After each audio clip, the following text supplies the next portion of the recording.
All right, y'all, well, welcome back. If you don't know me, my name is Jackson. I love discussing music, especially with you guys.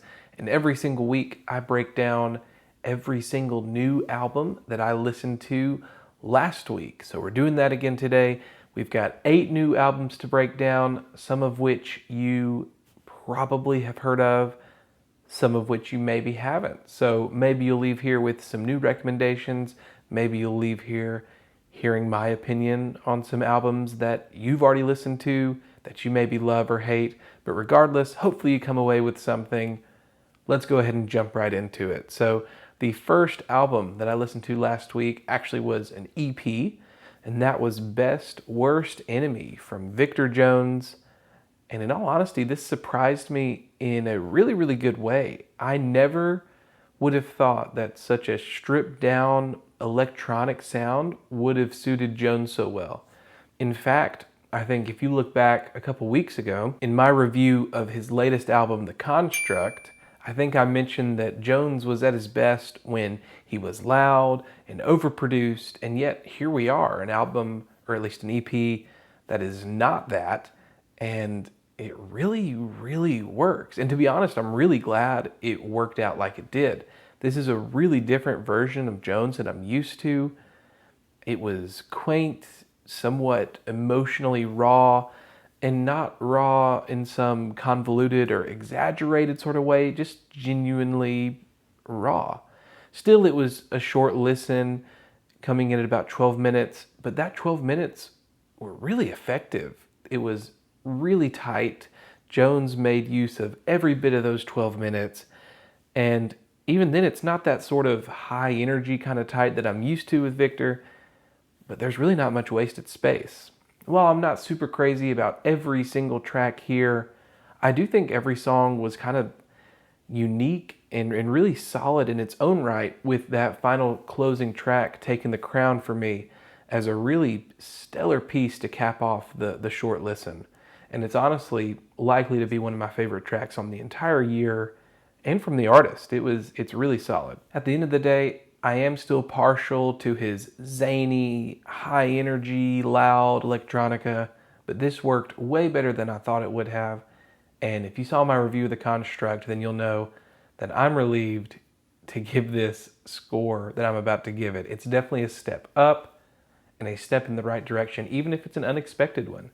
So I'm glad to see one of my favorite emerging new artists making a step in the right direction. So my score here is going to be a 7.3. If you're into electronic music or dance music at all, he should really be on your radar. He's got some really, really good stuff. So check him out. Next up was a somewhat different vibe, and that was the latest album from Cheekface, Podium.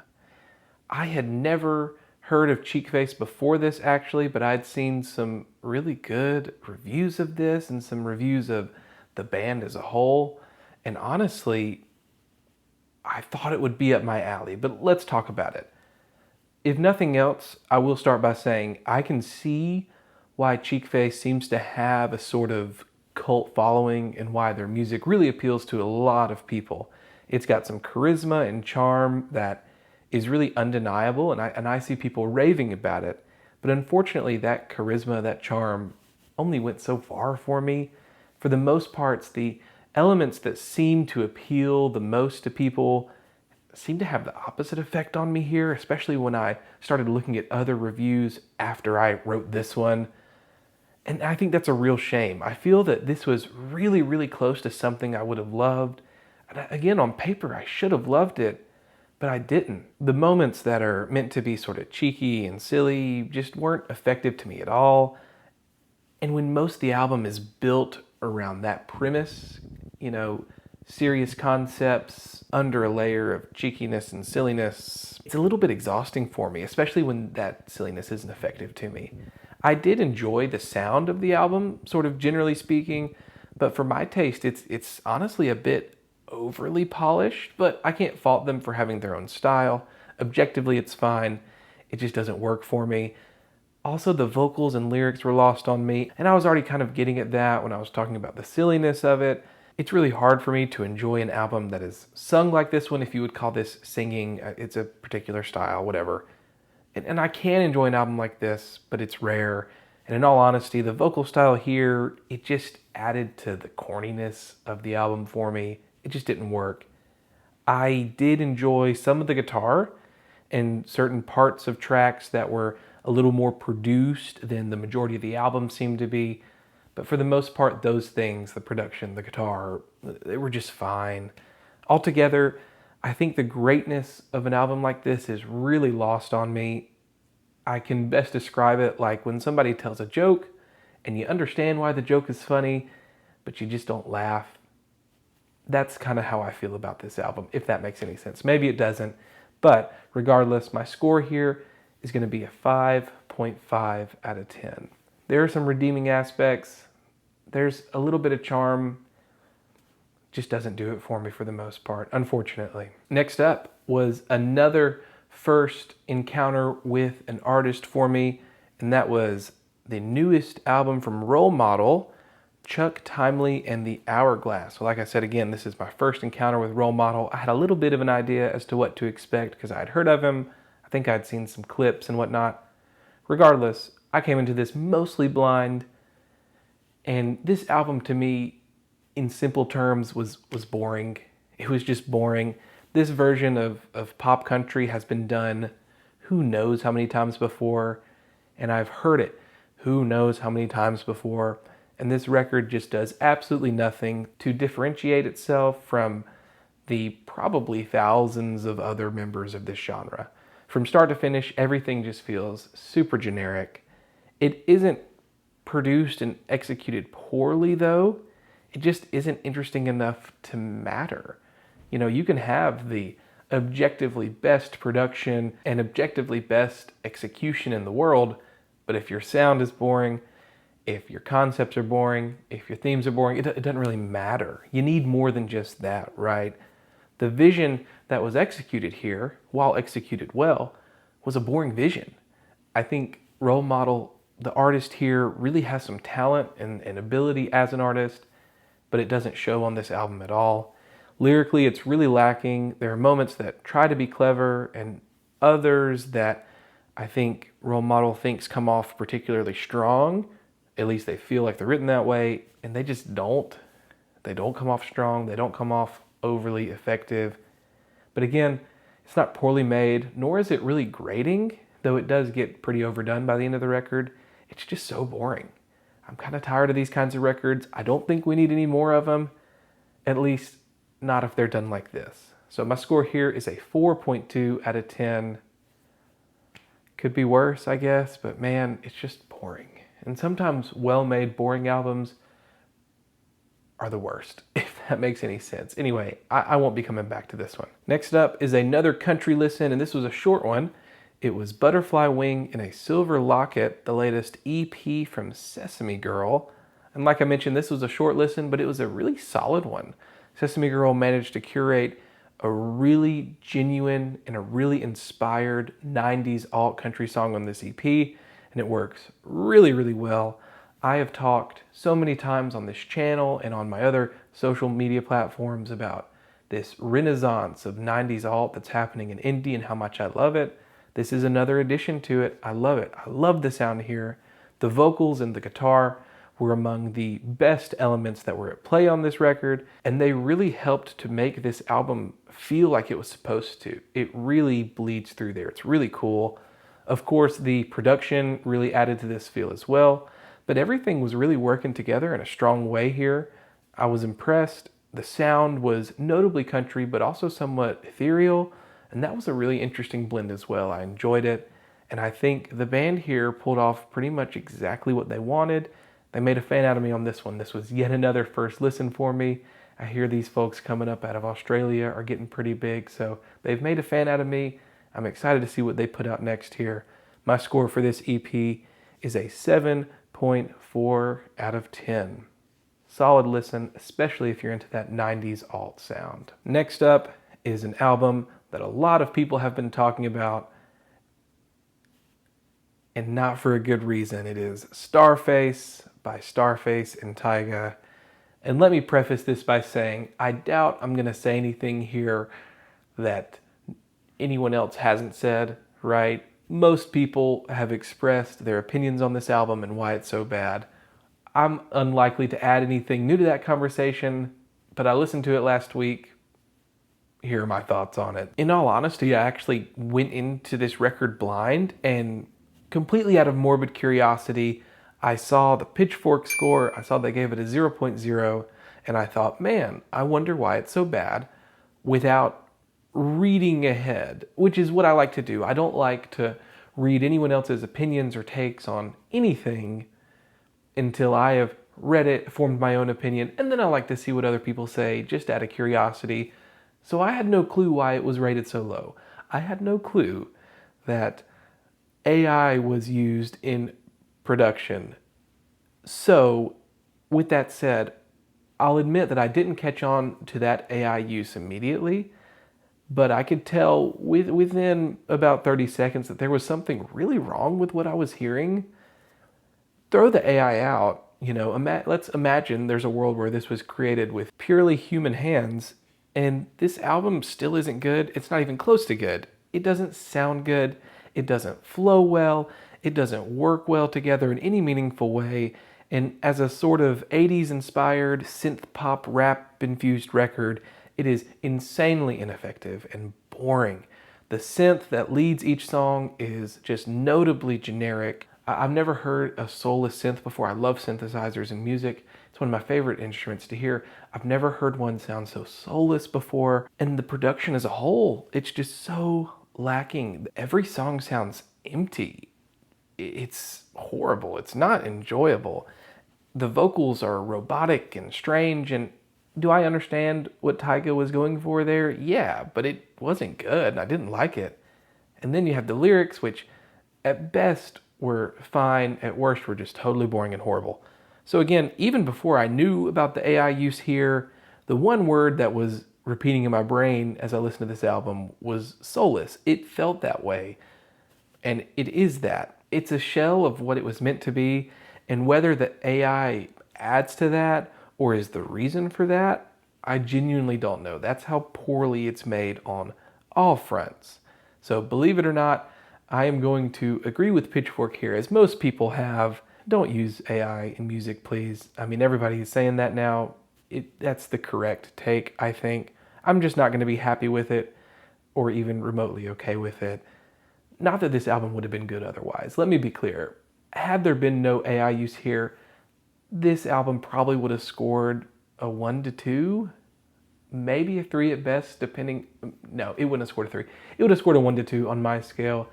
The AI just drops it down all the way to a 0.0. And that's where we're at here. My first ever 0.0 ever. Not just on this channel, but ever. There's no redeeming qualities here. There's nothing worth listening to here. It's bad. It's really bad. Next up, let's talk about a different non-AI album. I hope there wasn't AI here. Now I'm second guessing things. But anyway, the next album I listened to last week was All Eyes on Shiest by Pooh Shiesty. Now, in a lot of ways, this felt like a trap album that would have come out a decade, maybe 15 years ago, and that actually kind of works for the album in a positive way, at least for me. The nostalgia factor is there. However, with that said, after that wears off, that nostalgia, it's clear that this is just like every other trap album that has been released in the last decade or two. It feels the same. The sound was so far from groundbreaking, it was painful. And while that's not always the worst, it was so repetitive over the course of the almost hour-long record. Pretty much every song reused the same beat. Maybe it was sped up, maybe it was slowed down, but really only a few tracks in that hour-long runtime break that mold in any significant way. By the middle of the album, I was so tired of the sound. I do think the strongest aspect of the album as a whole are the lyrics. There are moments that are funny, sometimes unintentionally, sometimes intentionally, and there are other moments, lyrics and bars that feel like legitimate confessionals, and if nothing else, those storytelling moments, which seem to be more fact than fiction, are what really kept me engaged as I listened through this thing. But unfortunately, not every single song has that sort of engaging hook, especially as the album drags on, more and more tracks feel like filler with the same overdone themes and overdone sounds. And not only, again, are they overdone in this album, but in the whole genre. The songs that have those hooks are at least somewhat interesting because of how interesting those hooks are, but the other songs just really don't work for me. Some of the features were solid, and really the only one I didn't like, no shocker, was the Sexy Red feature. It was really out of place on that album. It was bad. But altogether, there are interesting pieces at play here, but the sound of it hurts it a lot. So this album gets a 4.4 out of 10. Next up was one of my most anticipated listens of the entire year, and it's sitting right behind me actually, and that is Lost Weekend by Phoebe Bridgers. So let me start this by saying, if I'm being honest, there's always a part of me when it comes to her that I'm just waiting for the other shoe to drop. I'm worried that the next thing that'll come out just really won't be effective like everything else she has made is. Now, I'm not sure if that'll ever happen, but I can say for certain that it has not happened yet, and we are really far from that. And in a lot of ways, this record was exactly what I was looking for. Bridgers is evolving and experimenting on so many levels and in so many aspects, and yet the quality of her work has not suffered one bit. Of course, the electronic aspects of this album are one of the main things that people keep latching on to and talking about, and for a good reason. For her sound, that's a really big and different step, and especially when it's as front and center as it is on this record. It works so well for her, and at times it's a lot, but I'd never argue it's overdone or overboard in any sort of way. I think it's really effective even when it's a lot, even when it's really surprisingly loud and explosive. It works really well. But of course, there's a lot more to discuss than just the electronic aspects. Of course, as expected, the lyrics are top-notch.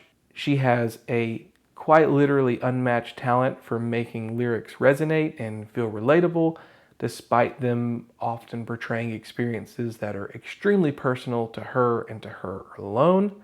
Of course, there are some that are relatable to many folks out there, but that's not typically the case. They're usually very personal lyrics. And it's amazing how effortless this is for her. I mean, so many artists are trying to copy that, trying to grab onto that and replicate what makes her lyrics work so well, and every single time they fail. I've never heard anybody work that style that she works in as a lyricist well, other than her. It's pretty incredible.